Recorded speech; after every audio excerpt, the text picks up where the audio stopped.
everyone. Happy Monday. Welcome to the Daily Press Briefing. Welcome back, Matt. Thank you. Just one quick item at the top, and then we will open it up for your questions.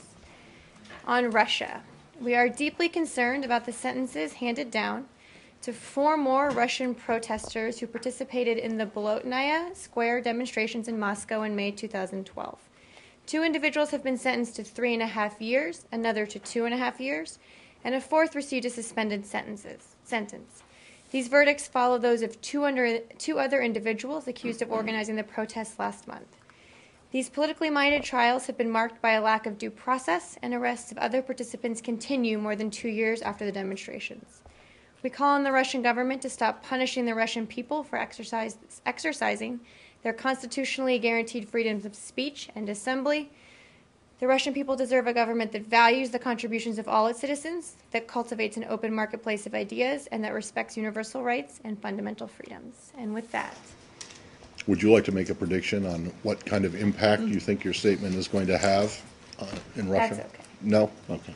I'm sure we'll get back to Russia and Ukraine. I am sure we will. But let's start with the Middle East first. I'm wondering, have you seen these kind of strange reports coming out of Israel about Shin Bet breaking up some attempted coup? I've seen some of those. I don't have anything to confirm those. I hadn't heard about that otherwise. I can check, but... Okay. Do you know if the Israelis have spoken to you about this situation? To the State Department, U.S. government writ large?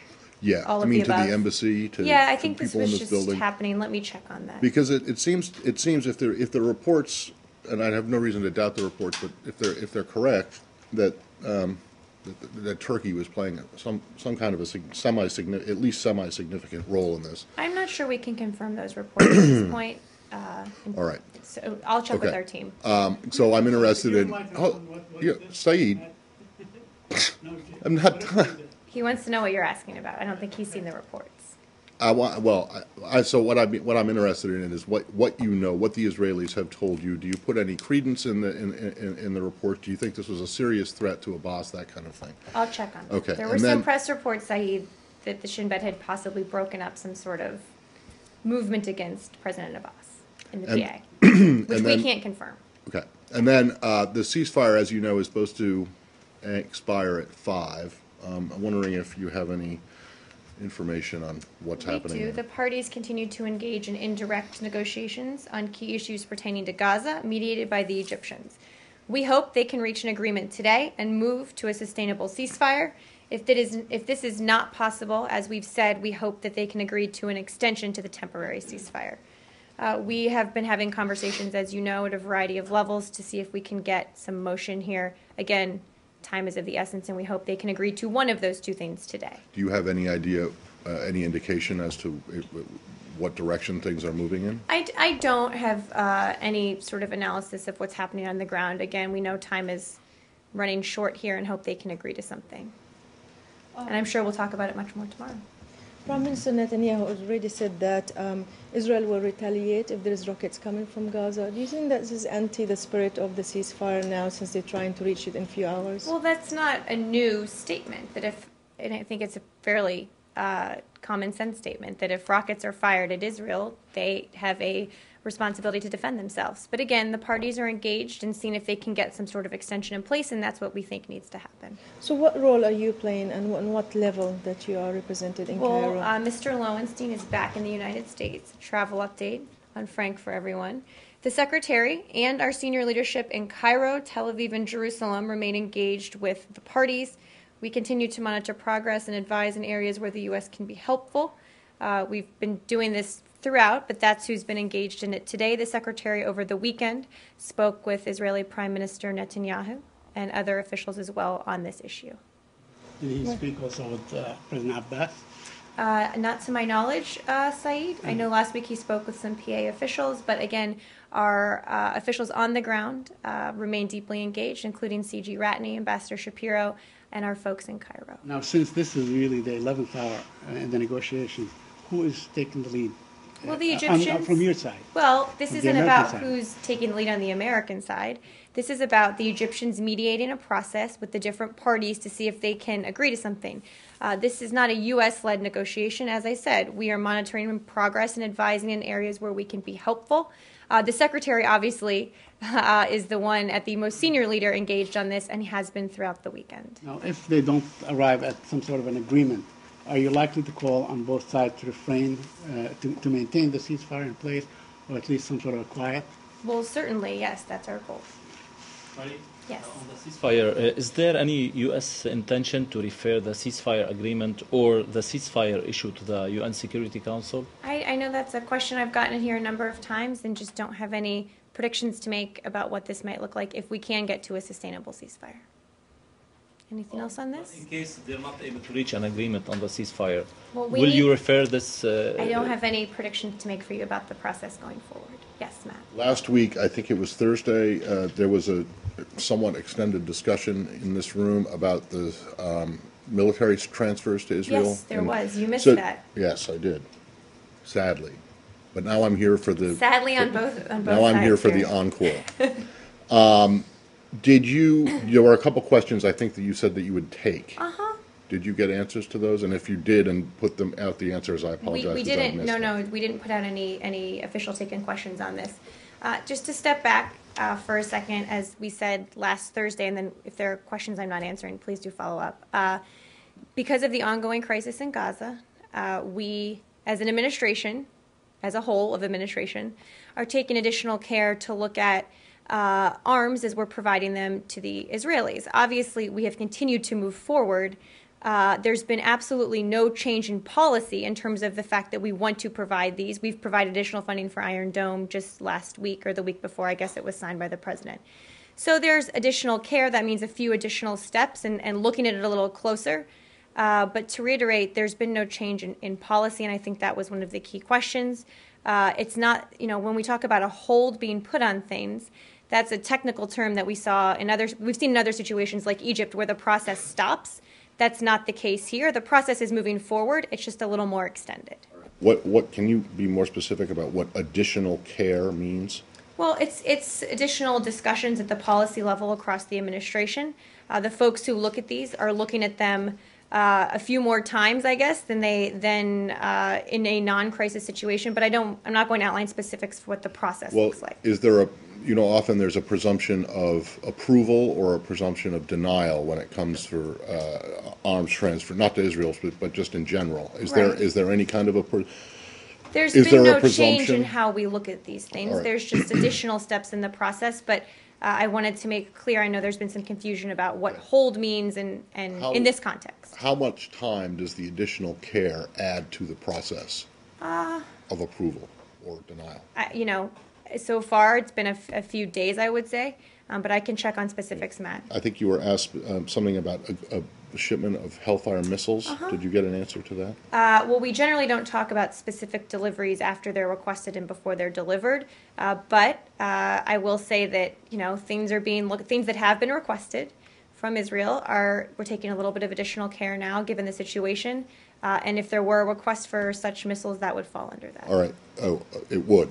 If there was, but you're not saying there is. Correct. Okay, so your favorite senator, or one of your favorite senators, There's so many. We have 100 to choose Senator from. Cruz, And is your favorite senator to ask about. asking the question, why is President Obama selling or transferring AMRAAMs missiles to Turkey and holding up Hellfires to Israel? Can you answer that question? He's comparing two things that are not comparable.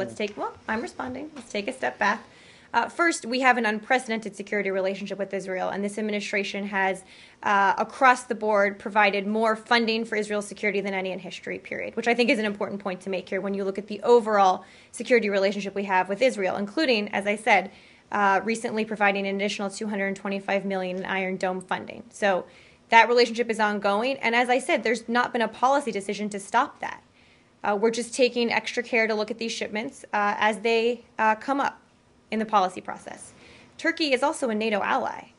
So for all of us who talk a lot about the importance of the NATO alliance, particularly when it comes to Russia and Ukraine and what's happening there, We think it's important to provide our NATO allies with resources. We think that's an important use of our resources. The two aren't comparable, but those are the facts behind both, I Okay. would say. So you would say that the question is just misplaced, that there isn't, that they're apples and oranges, and Correct. that these Correct. Hellfire missiles to Israel are not being held up by There's an not a hold unreasonable, on- not Right. some unreasonable. There's not some unreasonable delay in transferring these things to the Israelis. Correct. That is what I would say. And I would again also say we also have provided offensive weapons to Israel throughout the Gaza conflict. So it's not that we have stopped providing these. In addition to defensive weapons, when I mention Iron Dome, people often bring up offensive versus defensive. But we've continued to provide both. You stressed on Thursday that this was a, quote, interagency process. That's true. You said it's not a review because that's a technical legal term.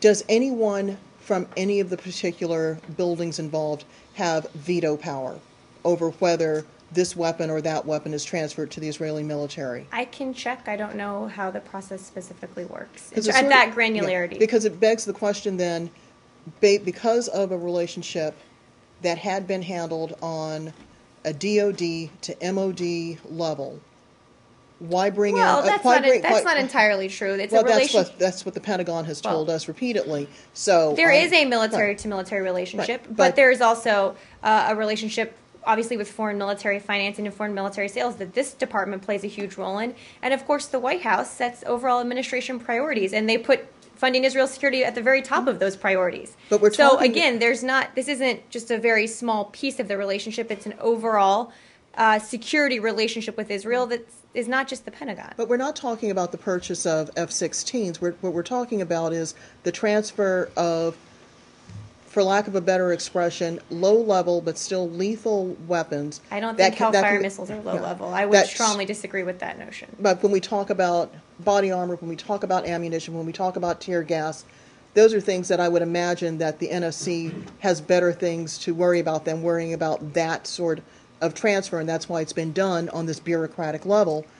Well, I mean, it's still being done on a bureaucratic level. The why NSC does have bureaucrats in it, But this is too. my question, Marie. Why then bother to engage? Why bother engaging state? Why bother engaging the White House? Why bother engaging Justice if they have anything to say about this, if we're talking about low-level bureaucratic transfers? Again, this is all being done in the context of an ongoing crisis that this department and the White House and others have been very engaged on. So I would disagree with Hellfires being a low-level weapon, period. Yeah, but I corrected myself. Right, but I would disagree with that. But also, I would say, look, across the board, there is a military-to-military relationship, but it is in the broader context of our relationship from a security standpoint with Israel. And so, obviously, when there's an ongoing crisis that senior people are involved with, whether it's Secretary Kerry trying to get a ceasefire, whether it's other folks on the ground, obviously, we believe there's an interagency process that needs to be at play here, and there always is for these. The notion that there's not just is misleading, I think. On the issue of humanitarian aid, on the $47 million allocated to UNRWA, I know that you turned in something like $15 million up to this point. Do you have a status? I can check on that, Saeed. I don't have the specific And numbers. is it going directly to UNRWA, or is it going through the UN? I don't know. Let me check on that. Okay, and now let me ask you also on the issue of demolishing homes of Palestinians. The Israelis demolished homes of those suspected of kidnapping and killing the settlers. Now, on the other hand, there are 3 settlers that have kidnapped a Palestinian and burned him to death. Do you expect to maintain the same standards that the Israelis ought to destroy their homes as well? I don't have any comment on that You site. have no comment on this? I don't have any comment on it. I'm happy to check with our team and Do you- see if do you we have feel some that sort of the- position. Do you feel that demolishing of homes of Palestinians is too excessive? Let me check with our folks site. I just don't have a position on that. I just want to go back to the military sales or transfers one. Is this, with countries other than Israel, is this also the case, this additional care being used or being taken in transfers when there's an active conflict going on? I would absolutely venture to guess that's the case. I don't know if you're referring to something specific. No. Venture to guess? I can check. I would assume. So, in other words, if, say, I don't know, Japan, treaty ally, Right. ally, was involved in a conflict, you would take additional care on transfers of weapons? I would guess any country that's involved in a conflict, if All we right. are transferring And then- arms to them, we would take additional All care. right. Yes, I feel fairly confident Okay. saying yes to All that. right. I just want to Even though it's a hypothetical. Okay. Well, I don't know if it's hypothetical, but anyway. And then there's some concern in Israel because they had been operating on the presumption, at least, that the military-to-military relationship and ties and this kind of approval was going to be segregated, sequestered, kept out of whatever diplomatic, policy political, right? Well, it's always been an kind of interagency just- process. I mean, when you have the National Security Advisor come out and announce an additional $225 million in Iron Dome funding, clearly that indicates that people besides the Defense Department are involved in this relationship. No. Which she did in a speech before when we announced it. Right, but let's be blunt about it. The diplomatic and political relationship between this administration and Prime Minister Netanyahu's government there's room for improvement, okay? Can you agree at least with that? So the presumption was that the military-to-military transfers would be divorced and kept out of any kind of political or diplomatic wrangling over a ceasefire, over the peace and talks. I'm not saying the additional care is being taken because of some sort of diplomatic or political wrangling. I would actually strongly disagree with that notion. Okay. That the additional care is being taken given Israel is involved in an ongoing crisis in Gaza where weapons are being used. Right. So I would separate those two from each other. All right. I've got one more on Israel. Okay. This has to do with a couple weeks ago, or maybe it was less than a couple weeks ago, but a little while back, involving the family, the Abu Qadir family. Mm-hmm. You had expressed some concern about the family members being arrested and detained. Do you have any update on that? I saw there were some additional reports today, so our team is trying to get a little more clarity, and as we get that, I can share it. I did ask before I came out. We just didn't have any. All right. Still on this? Yes.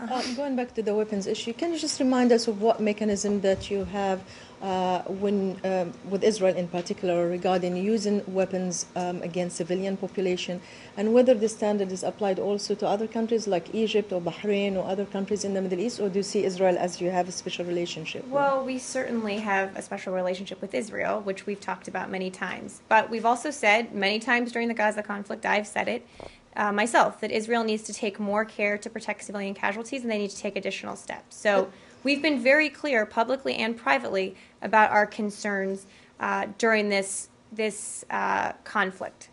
Sure, but Period. it's the difference between being concerned and a law that you implement of not allowing your weapons to be used against the civilian population. Again, we have the conversation. I'm happy to check on the legal technicalities, but we make very clear when we think they could do more on civilian casualties. Once the review is done, what could the U.S. do about its policy of giving weapons to Israel? Well, there's not an overall review about whether or not we give weapons to Israel. We've said our policy on that hasn't changed. We're going to keep providing them with weapons. But what's the point then? If you're doing extra care, Right, when do each things- individual request comes up, we take additional care. There are some additional interagency steps to review each one, make sure it's going forward in the proper way. But there's no review writ large about whether or not we should be providing weapons to Israel. Well, let me touch on something Nadia was just describing. Does this imply that if a request for weapon X comes in and everyone in the interagency takes a review, that a decision could be made not to provide weapon X? And that could have happened before these additional steps were put in place as well. So that could happen under any scenario. Okay. When a request comes in, it could always be denied, regardless of the scenario. Yes, please. Yes. Regarding this additional care or additional steps, as you phrased it, is it related just for the time or the nature of the transfer? It's It's like instead of doing today, you do it after 2 weeks? It's related to the fact that they're involved in an ongoing conflict. So that's what it's tied to. I don't understand. I think maybe I'm misunderstanding your question. I'm trying to understand when you say additional steps. How long will it take? No. It's related to the time or the nature of the transfer. You can review or revise It's related to neither. It's related to the fact that Israel's engaged in a conflict at the moment. So you hold it. We're not holding anything. A hold indicates technically that you are not moving forward on making a decision about a transfer. So when we talked about this in other places, if there's a hold on a request, that means it's not moving forward. These requests are still moving forward. There's just additional steps in the process now, and there's been no policy decision made to not move forward with them. Again, they're just going to take So a little when- while longer. When you say additional steps or additional care, I'm trying to understand it. It's like discussing it more of the nature of what's going on, or Discussing what's happening on the ground, discussing the specific request, and looking at what's most appropriate. is it one-side discussion or It's two-side an- discussion? It's an interagency, internal in the U.S. government discussion. If the additional care, the additional discussion isn't actually going to change whether it's rejected or approved, what's the point? Well, I don't Are want you to venture to are guess you what will aware- happen. Are you aware if this administration, I would ask you for others, but since you weren't around for them, this administration, has it ever denied a request from Israel? Not to my knowledge. No. So, Not to my knowledge. We may have. I don't know. Additional use requirements be placed on the weapons if there's an approval? There's a number of things that could happen, and I don't want to rule things in or out, but there's a reason we're taking an additional look at these things, and as we always do, and what comes out the end of that process, I don't want to preview in any way. What happens if requirements are placed on a weapons sale or transfer and the country that is receiving the weapons violates those additional requirements? I don't want to wade into that hypothetical territory. If there were a specific case where that happened, we could talk about it then. Yes, Can we move to Syria? we can. As you know, the Syrian regime has been bombing Islamic State's positions in Raqqa for 2 days. Since you are doing the same thing across the border in Iraq, I would disagree would you that we're say? doing the same thing, but go But ahead. I mean, you are bombing Islamic State position in Iraq. So would you say that the U.S. and Syria are on the same page No. against a common enemy? No, I would not. And in large part, that's because it's the Assad regime's own actions that helped lead to the rise of ISIS or ISIL or IS or whatever we're going to call it this week. It is the security environment they created. It is them, the Assad regime, encouraging the flow of fighters into Iraq that they did certainly when we were there and also have done recently. So I would strongly disagree with the notion that we are on the same page here in terms of what we're doing. But regardless of the cause, you do agree that you share an enemy in common, correct? I With don't. ISIS in I'm not particular. going to. I'm not going to say that we share anything in common with the Okay, Syrian let me ask regime. you this: do you think that ISIS, don't you? How about air? You have that in common? I miss your insightful questions, Matt. is ISIS in Iraq a different organization than ISIS in Syria, or is it one and the same? To the best of your knowledge.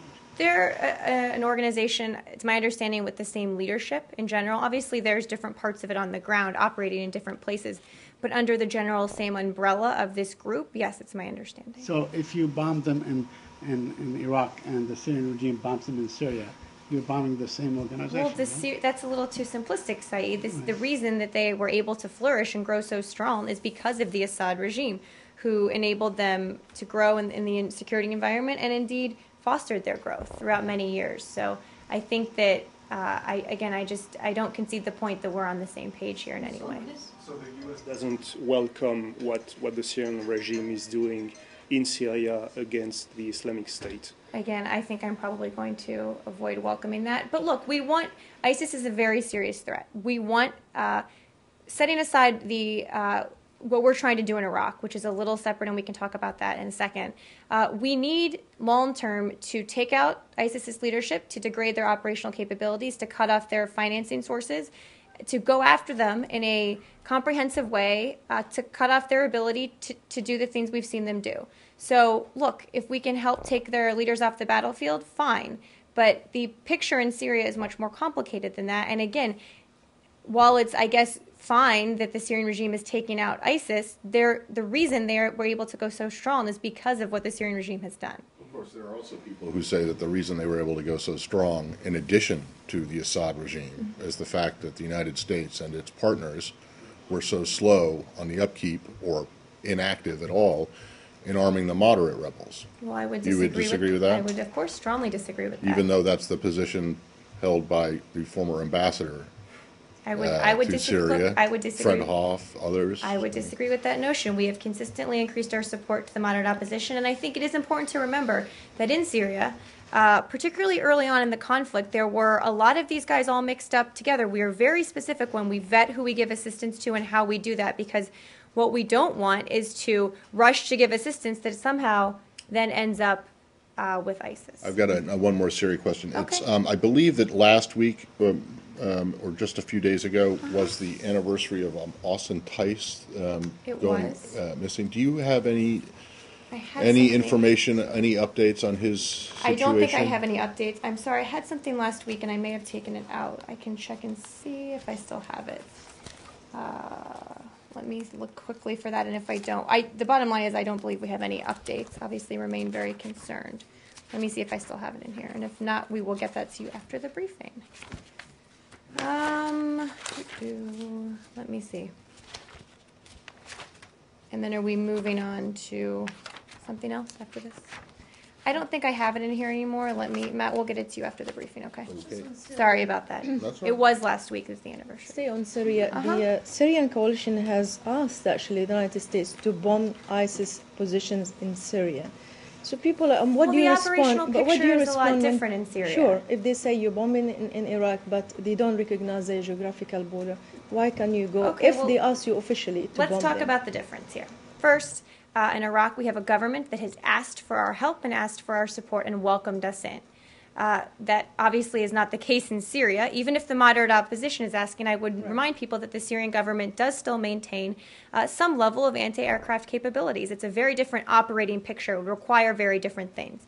I would also remind people that on the ground, the picture is very different. Where in Iraq, you have ISIS controlling certain parts of the country.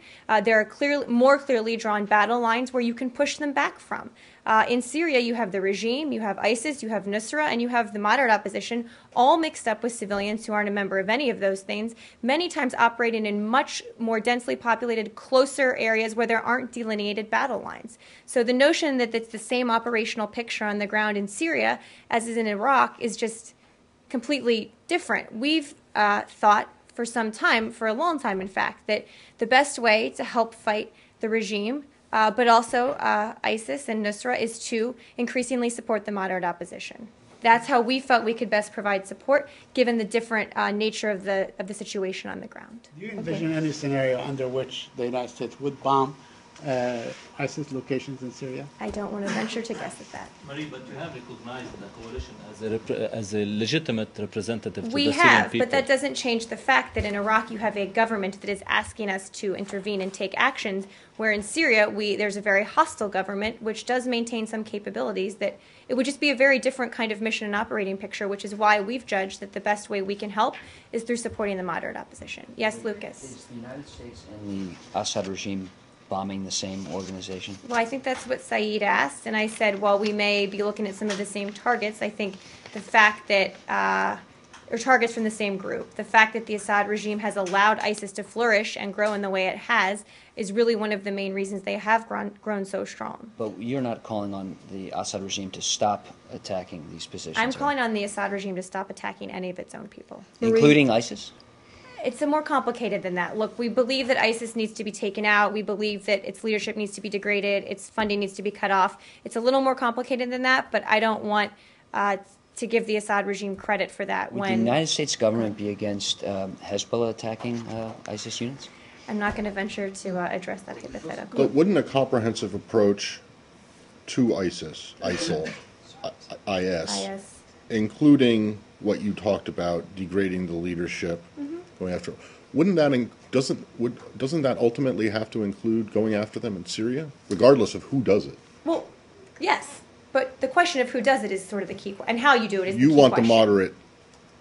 You want the guys that you vetted to take on ISIS, Correct. even if they Yes, will but get slaughtered. There's by them. there's also a lot of ISIS operating in Iraq, including some leadership. So how we can build our partners to go after ISIS there, and the way we've done with other countries around the world, quite frankly, who are facing terrorist threats, I think is something we're looking at long term. Well, but surely you see right now, though, that the Assad regime, as awful and bad and evil as you want to say it is, And it is. okay, but they have more and better capability to take on ISIL in Syria than than your guys do, right? I don't know what the picture looks like on the ground in terms of capabilities. I don't want to guess at that. What I would say is, look, yes, it is a good thing. These things can all be true, right? It's a good thing when ISIS fighters are taken off the battlefield, period. I think that's a good thing. Regardless of who does it. I think that's a good thing, yes. However, the Assad regime is the one responsible for their growth and strength. And I also don't want to come out and say that I think the Assad regime bombing people in its own, who knows who they're actually hitting. I can't actually confirm reports about who they hit in Raqqa. So I think it's just a little more complicated than that. And I'm fully admitting and aware of the complexity here. Yes, Roz, and then I'll go to you. Yep. The U.S. started airstrikes back on August 8th. It's, according to CENTCOM, it's now conducted 68 of them. Yep. More than half of them, 35, have been conducted in the last 3 days in and around positions near the Mosul Dam. Correct. Is the U.S. engaging in mission creep? No, and I will be very explicit about why we are not. First, just an update for folks. Over the weekend and today, the U.S. Armed Forces conducted targeted airstrikes to support operations by Iraqi forces to retake and establish control over the Mosul Dam, which is a critical infrastructure site. The failure of the Mosul Dam, and this is getting at your question, Roz, could threaten the lives of large numbers of civilians, endanger U.S. personnel and facilities, including the U.S. Embassy in Baghdad, and prevent the Iraqi government from providing critical services to the Iraqi populace. When an administration official was asked the first night the president announced military action, could you consider taking operations around the Mosul Dam? This person said very clearly, yes. We've been very upfront that anything that threatens our people or our facilities is fair game under the goals the president outlined. And we judge that we don't know if ISIS can either run the dam or if they would do something nefarious to breach it. That would very much threaten our people in Baghdad. So we've been clear about that from the beginning and took actions in accordance with that goal over the weekend. I have one follow-up, and then I'll let others take it. Given that explanation, why wasn't the judgment made when the president first notified Congress about these airstrikes back on August 8th that critical infrastructure would be one of the conditions under which these airstrikes could be conducted? It basically took another 2 weeks, give or take a day, for him to then notify Congress that you're we're now misreading the looking War at Powers critical. reports a little bit. So when we first notified Congress in the War Powers notification, we said we would take action for 2 goals on the humanitarian side, but also to take action against targets that threatened American personnel or facilities. So that covers what we did over the weekend. When certain military actions are taken, we are required by law to provide another War Powers report to Congress, which is what we did over the weekend. And we've done it a few times since the president announced military action in Iraq. So it's not that the mission's changed or the goal has changed in any way. We said up front that this principle would apply to Baghdad and Erbil.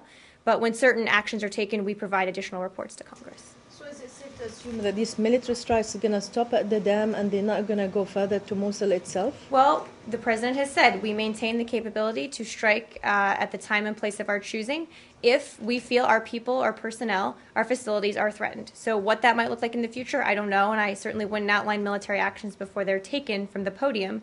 Right. But the reason I pointed out what we said that first night on this background conference call is important, that from the beginning we were very focused on Mosul Dam as something that could threaten our people if it indeed was breached. We've been watching it and looking at it, and when the Iraqi security forces were able to mount an operation to retake it, we were there to provide support. I understand that there has been progress around the dam, both capturing towns, also clearing routes. The operation's ongoing, so I think we'll probably keep you posted throughout the day. So we shouldn't rule anything in and out in terms of other further cities that might be retaken from ISIS? I'm certainly not going to rule things in or potential tactical targets in or out from the podium. What I would say is that every action we take has to fall into one of these goals the president outlined that first night. And that's how we'll make decisions going forward. Another question, can we see Iraq as analogous to the situation in Yemen?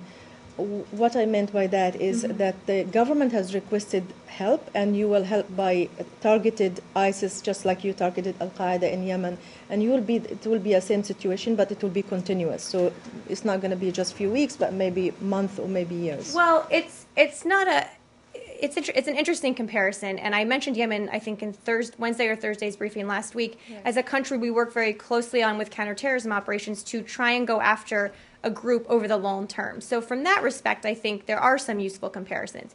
We've worked with the Yemeni government to increase their capability to go after AQAP. There was a time when they didn't have as much capability. We've helped them with that. AQAP is a little different, obviously, because they've been so focused on the homeland and Western targets. But it's, I think, useful comparison in some ways, mainly in how we've worked with another government to increase their capacity, because as with AQAP and as with ISIS, there's not a long-term U.S. military solution here.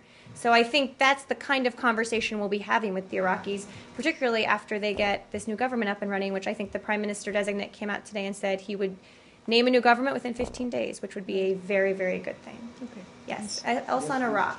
Yes, please. On Iraq? Yeah, in general about ISIS in particular, because I was trying to ask when we were talking about Syria. I'm not talking about operational procedures or steps. I'm trying to understand if you say ISIS on the Iraq side and ISIS on Syria side, if you take the case of funding first and then second, people going and joining ISIS, definitely they are doing more from the Syria side. How you handle this thing? Are you in touch with your allies who suppose at a certain point they were funding this ISIS to be against Assad? Well, we're certainly in touch with partners in the region where there are private citizens who may be funding ISIS. We really want to do a few things, one of which is cut off their funding. So a lot of it, unfortunately, comes from kidnappings and ransoms and criminal activity like we've seen with taking money from banks. But we are very closely in touch with partners in the region about how we can fight it together, because they are very worried about it as well, I will say.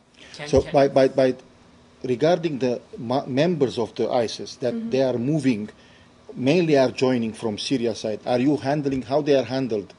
In the same way that ISIL in Iraq, or you consider that different? Well, it's a little different. And I think, sort of speaking to your question, one thing we are concerned about is foreign fighters going to Syria or Iraq, particularly from Western countries, or of course from the U.S., we would be worried about that. But others from the region, we're working with other countries in the region to help cut off the flow of fighters as well. When it comes to financial resources of this group, can you name the partners that you're in contact with? We've been in contact with a number, the Qataris, the Saudis, the Emiratis, all the Gulf countries who, there have been reports that private citizens, not governments, but private citizens may be funneling some money as well. Obviously, we're in touch with all the other partners in the region, Turkey, Jordan, sort of everyone. We're all in this fight together. We're all putting resources towards it. Are you aware of the methods that they are using to transfer this money, these funds to the region? I mean, are they using some kind of havaladar? I don't have specifics for you on that. The Treasury Department did, I think, recently designate a few private citizens, I think, last week or 2 weeks ago, the weeks are all running together now, for support. So I don't have specifics in terms of the networks, but suffice to say we're looking at all of it. Are you certain that these governments are not actually aiding or financing ISIL? We don't have any evidence that they are. Yeah, you can't rule it out. I mean, it is conceivable that Saudi Arabia. We don't have any Qatar, evidence that they are. So. Just one last question. Yeah, about and then this. we'll move around the room. Sure. Yep. Actually, the State Department designated 2 Jabhat al-Nusra guys today, We I did. think, as global terrorists. Yes, just quickly on that. Actually, one's ISIL, one's Jabhat al-Nusra. Right. One is the official spokesman for and a senior leader of ISIL. So, Adnani and that's one of them. And the other is a Syrian-based Algerian national, currently wanted by the government of France and Interpol, a member of Jabhat al-Nusra, also an Algerian army officer deserter, traveled to Afghanistan in the 1990s. Both were also included in the recent UNSCR 2170 that designated ISIL as well. I know that you're following on the UN because they did that as well last week. But They did. I mean, are you aware that they have any bank accounts in the US? I mean, how helpful is this? Is more than symbolic, moral kind of pressure on them than an actual practical thing? Because as everybody discussed, most of the money comes from private donors, mainly really in Kuwait more than anywhere else. Well, we take the steps that we can take under what we control. So this is a good step to cut off any U.S.-based funding or financing, right? So U.S. persons can't do business with them. If they have assets here, they're frozen.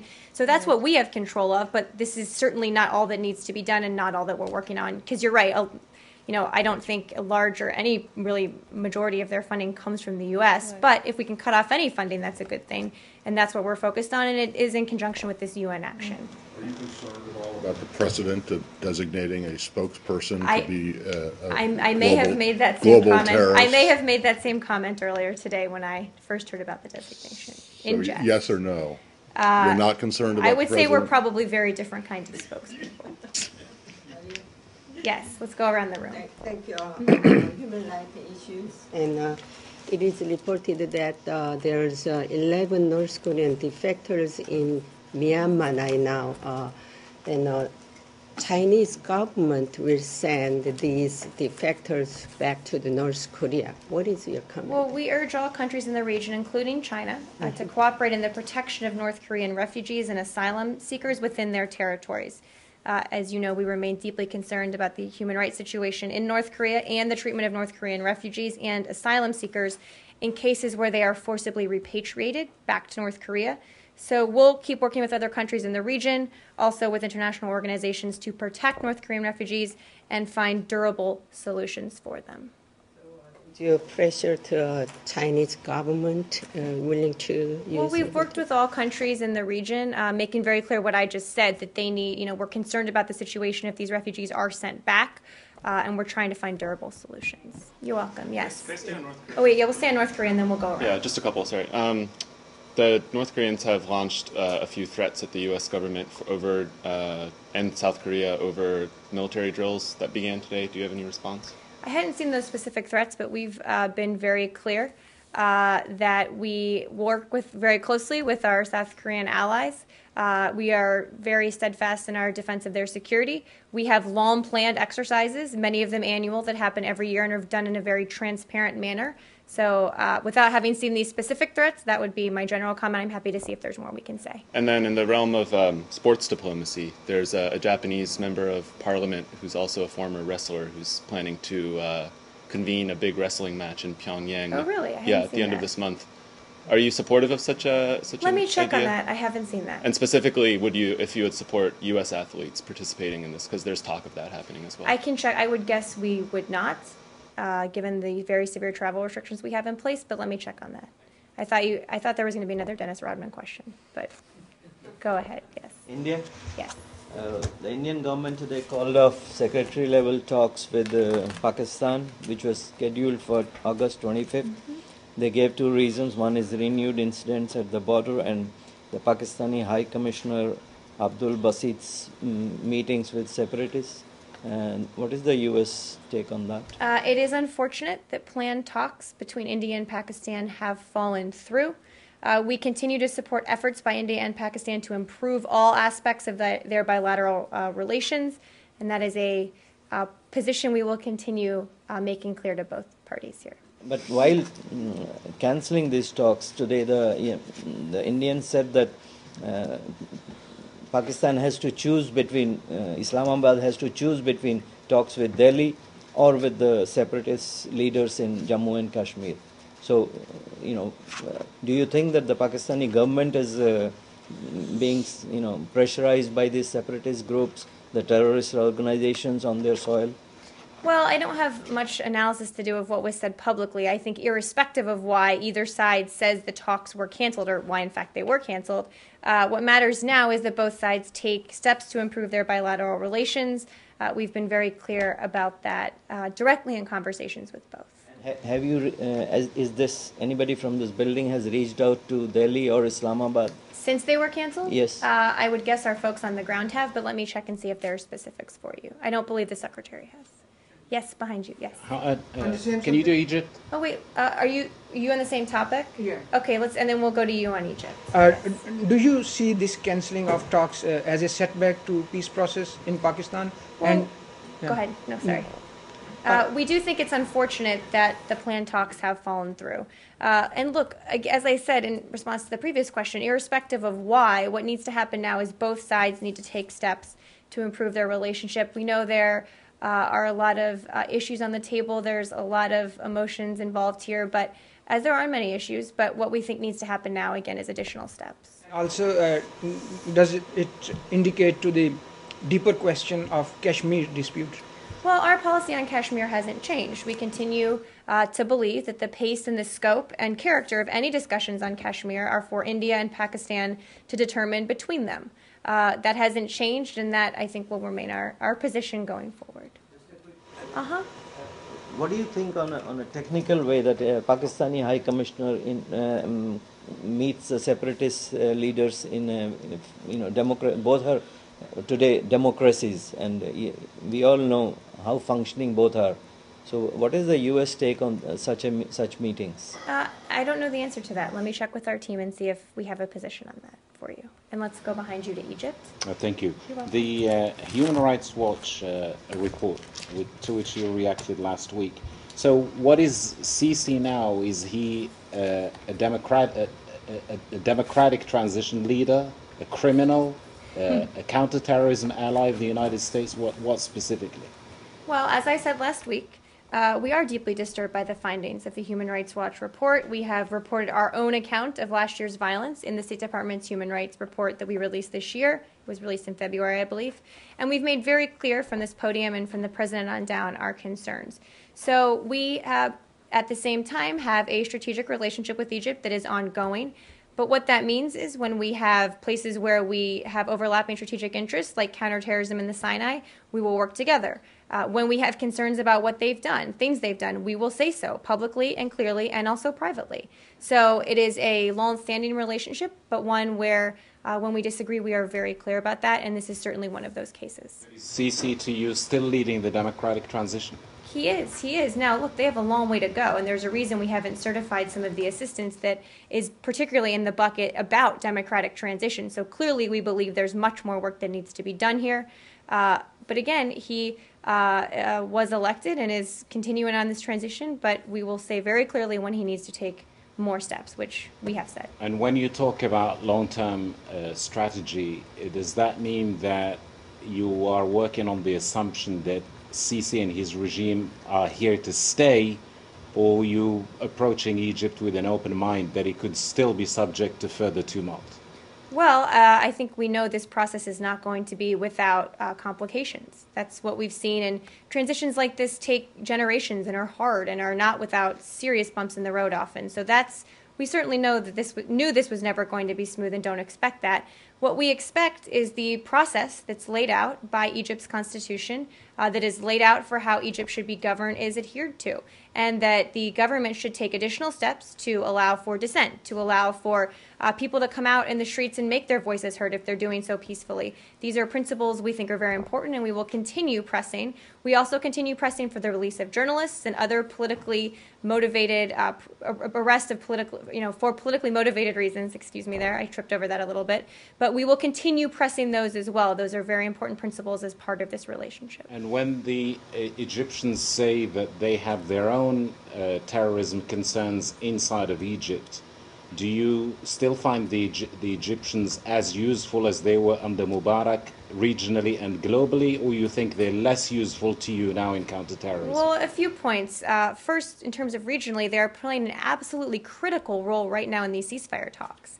All you have to do is look at what they're doing. We have another temporary ceasefire in place, as Matt mentioned. Time is running out here, but they have played a crucial role in working to see if we can get a sustainable ceasefire in place for Gaza. That is incredibly important regionally. In terms of the terrorist threat, we know there is a very serious terrorist threat in Egypt, particularly in the Sinai, but other places as well, which has been increasingly troubling. That title can't be used just to apply to anyone they don't like. That can't be applied to peaceful protesters, but we know there is a serious terrorist threat, and we're working with them on that.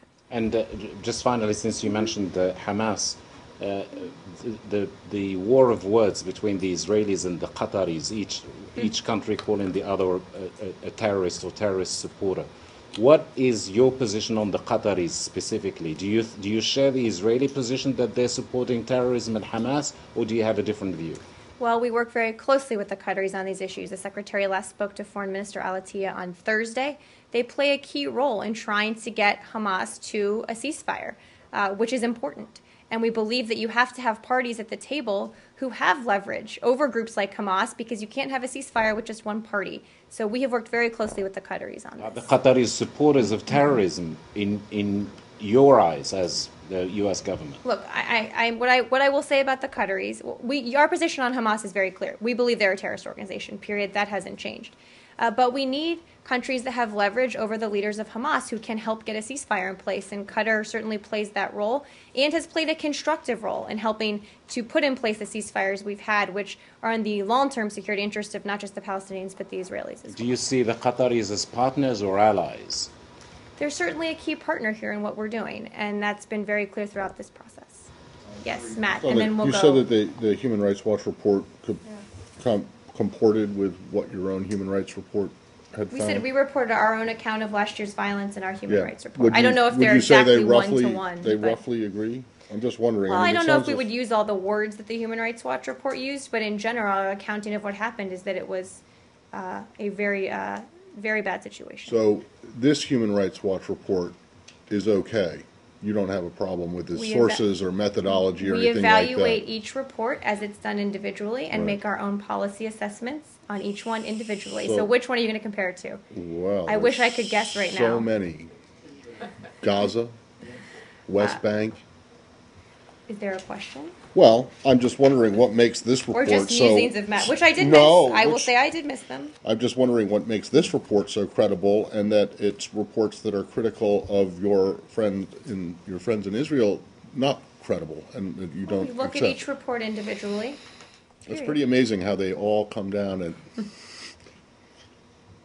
Is I there want to go to Ukraine. anything else on this? Yes. Another topic? Well, let's go to Ukraine and then we'll do I just another have two brief ones on Ukraine. One, you will have seen that over the weekend they reached an agreement on getting the aid Yes. convoy in. Yes. I presume you think that's a good thing, but We please tell do. me. We do. They understand there is an agreement that the aid will be inspected by Ukrainian border guards and customs officials before being transferred in batches to representatives of the ICRC. We also know that the ICRC has not yet received the required security guarantees from the Russian-supported separatists in Luhansk. It's also not clear whether the ICRC has received a detailed inventory list of the convoy's contents. So these are the kind of things that are holding up the aid right now. There's an agreement, but the details are still being worked Do you agree? and I think it stopped at the border. Right. The agreed upon border crossing. Do you agree with the Russians on this, that this aid is needed? I mean, Well- that people in the East are in need of this aid at this time from this source? We agree that the people of that region are in need of aid because of the situation the Russian government has put them in. We want to make sure this is actually aid, though. That's why this agreement has been reached, and the pieces of it are important. I don't think that they need more Russian-made or backed weapons or separatists coming into there. So that's what we want to make sure isn't happening. So you don't think that that's appropriate aid, weaponry? And Correct. That is not appropriate Gotcha. aid. There was an incident in which a convoy was bombed today, a civilian convoy, and the Ukrainians in Kiev have Yes. blamed the separatists, and the Russians have blamed the government. I'm wondering if you have any clarity on what happened. We strongly condemn the shelling and rocketing of a convoy. It was bearing internally displaced persons in Luhansk. This is the one you're asking about, right? And express our condolences to the families of the victims. Sadly, they tried to get away from the fighting and instead became victims of it. All sides must take every precaution to protect innocent lives. We are unable to confirm reports of who was responsible for the shelling and rocketing. We are looking into that. Okay, and it seems to me that it's been a long time, although I was away for a while, it's been a long time since the whole Malaysian airline Yes. crash investigation has come up. Is there anything new on that? Is there anything new in the way of evidence or proof that the U.S. government can offer to back up its side of the story or to support its side of the story? And is there anything new in the international investigation that you're aware of that the ICAO Nothing's was- been new since you've been gone. Let me check with our team and see on the international investigation. I would note that over the weekend, 3 Ukrainian jet aircraft were shot down over separatist-held territory. That was in the past 72 hours. We are still determining whether that was who exactly shot them down. We believe it was the separatists. Look, this just shows there's sophisticated surface-to-air missiles in this area. They've continued to shoot down planes and brag about it. So this is a pattern here, but let me check and see what's new in the investigation. As you know, the investigation team had to leave the area given the continued violence.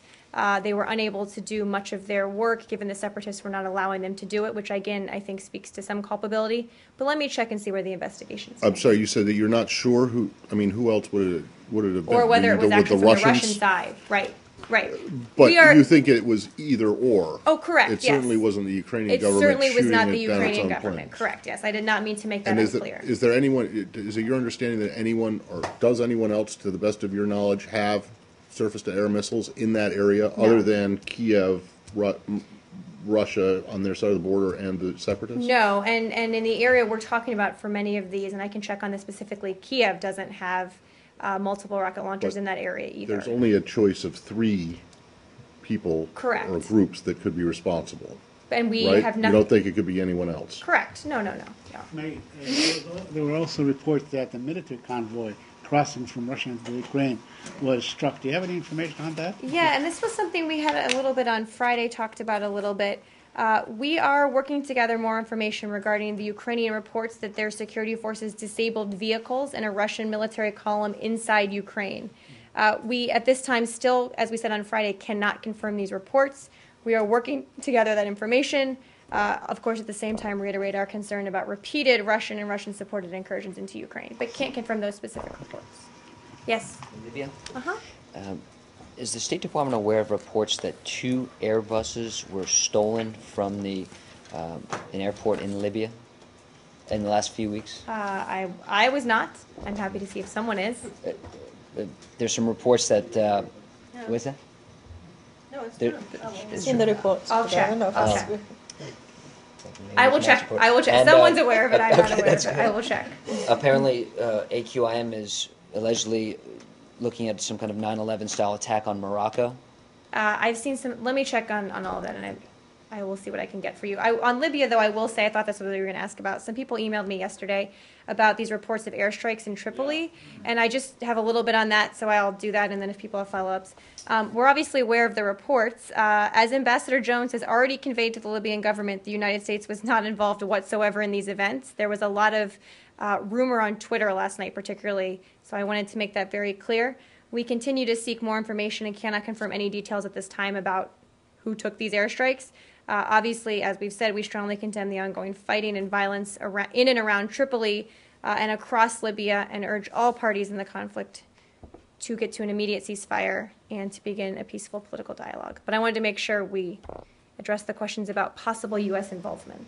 So who could possibly have done this? Who's on the short list? If you have, like in Ukraine, where there's only 3 possible actors. And even in that situation in Ukraine, we don't think one is possible. Who are the possible I'll actors check with here? our team and Who's see. got jets that can do? Let me check and see. Is there like a command and control center, military command and control center in Libya, or is it totally broken down? The Libyan government still does maintain a military. Yes, but they're facing some very serious challenges, though. Let me check and see if there's more on that. Yes. Germany? Yes. These reports of the German intelligence services intercepting supposedly accidentally these phone calls of former Secretary Clinton and Secretary Kerry. Do you have a reaction to that, and have there been any conversations between this building and German counterparts about this? I don't have any reaction to that. I think I will let those reports stand without a comment. During the whole uproar, or continuing uproar over the NSA eavesdropping allegations, the standard line from this building, from the White House and from the intel community, was that we engage in the same kind of intelligence collection as every other And we have as a any very other close government. working relationship with Germany to fight shared threats Would you, together. I would still you agree tell- with that line. You would, and you would include Germany in the in that calculus. more I'm just wondering if you Don't are have more taking some specifics to kind outline. of, I don't know, if you're smiling a little bit because the Germans have been apparently caught at the same game they were complaining that you were doing. You I were don't think I engaged have in. any more comment on those allegations. Do you think that it's But you possible are right. for? We did say that, and I would stand by those comments we have said. Do you think it is possible for a foreign intelligence outfit to accidentally intercept, and I would ask you to draw on your experience across the river, to accidentally intercept the phone calls or a phone call of the Secretary of State or a foreign minister. I really don't have anything more for you on this, and I don't know. Yes. Last one on Afghanistan. Yes. Do you still believe that Afghanistan will have a president by the end of this month, or at least for the NATO summit? That's what the two parties have, that's the timeline they've been working on. Just a quick update. As of August, let's see, August 17th, according to Afghan elections officials, almost 50% of the total boxes have been audited on the ground there, so they're making good progress. We also welcome reports that the National Unity Committee meetings are proceeding and that the campaigns are moving towards agreement regarding the duties and responsibilities of the chief executive position in a new government. In terms of timeline, both candidates have said they are working towards the goal of completing the audit and inaugurating a new president by the end of August. We believe it should move forward quickly and applaud that decision to move quickly, in fact. So we know this is complicated and ongoing, but progress has been made. Anything else? Lucas. ISIS. Uh-huh. Over the weekend, Representative Engel, the ranking member of the House Foreign Affairs Committee, said that, quote, if we allow ISIS to get bigger and bigger, they're going to plot homeland attacks on us. Do you agree with that statement? Well, we are constantly remain vigilant about whether terrorist groups are looking at the homeland. Obviously, we've been concerned about fighters with Western passports or even possibly U.S. passports joining ISIS and possibly being able to launch attacks here. What ISIS has been focused on has been Syria and now Iraq, gaining territory and really terrorizing the people of those countries, which is why we are attempting right now to degrade their capabilities as we've seen. We're constantly vigilant about it, though, and it's something our intelligence community, my friends across the river, and other folks are very focused on. But do you agree with this point that if ISIS does get bigger, they constitute a bigger threat to the homeland? Well, I think that's pretty common sense. If they get bigger, they would constitute a bigger threat. But we should look at each individual terrorist group and what they're focused on, whether it's homeland plotting, what the capabilities are. We haven't seen that coming out of ISIS. That doesn't mean we're not watching for it. That is the case. If them getting bigger is a plot against the homeland. Well, that's a bit simplistic, but in general, the premise is not a bad one. I think they already threatened the U.S. in one of the videos, if it was authenticated. They said they're going to raise ISIS flag in the White House. Right, that's a different than a specific incredible threat against a certain, a certain Right, place, but time, all of that. They as certainly an have very aim or strong a rhetoric principle, about yes. the United States, but that's different than what their operational capabilities are. But it's Sure. something we maintain a lot of vigilance on, I will tell you. Simplistic or not, the logic is pretty strong that if you let them not metastasize, they'll pose a less threat against the United States. Why shouldn't the United States expand airstrikes against ISIS? Well, the president has said these airstrikes are focused on doing a limited set of goals, period. But what I've also and they're succeeding. And what I've also said is that we are looking at long-term how to fight this threat so they can't grow bigger and they can't threaten the homeland. I think as a group grows, it does not necessarily follow that they will start to look towards the homeland. Each group has different goals and aspirations. It doesn't mean that there aren't members of it who have Western passports that we're not concerned about. It doesn't mean they won't. But I think as the group evolves, we need to look at what actual capabilities they have, what goals and aspirations they have, and take appropriate action to counter them on all of those fronts. Yep. Thanks, guys.